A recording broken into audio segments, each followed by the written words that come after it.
The rainy season began in early summer, and June had been no exception. It did not surprise the man when he discovered rainwater dripping from his dining room ceiling. Shrugging it off, he placed a tall pot beneath the leak and expected it to stop on its own.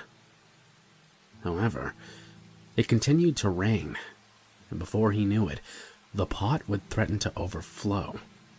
He had to dump the water out first thing in the morning and straight after he returned home from work. Eventually, he began to notice water damage at the source of the leak. The white ceiling had discolored, turning a dull shade of brown. He checked the weather and realized that it would continue to rain sporadically over the next 10 days. The man was worried about the ceiling mildewing and becoming an expensive repair, so he called a local handyman. Unfortunately, the man could not sign to have the repairs done. Only his landlord could. It was a frustrating policy. The man called his landlord, but could not reach him. He left him a few voicemails, detailing how the damage was becoming progressively worse.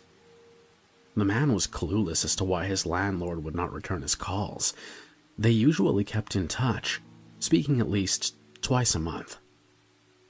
Finally, he reasoned that he would not be held accountable for any damages sustained.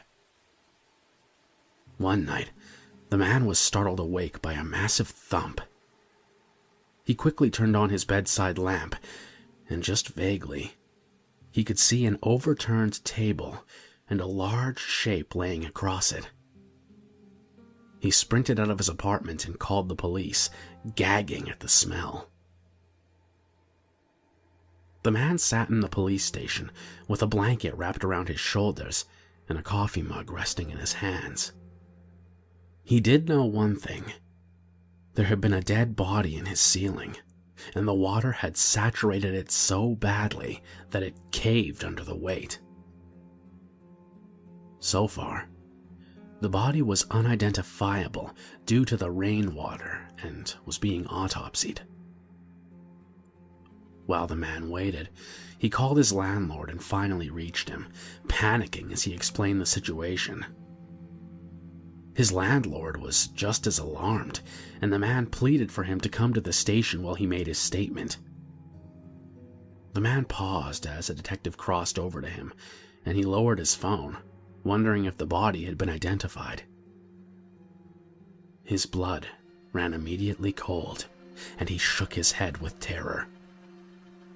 The body belonged to Richard Thompson, his landlord, and he had died over a year ago.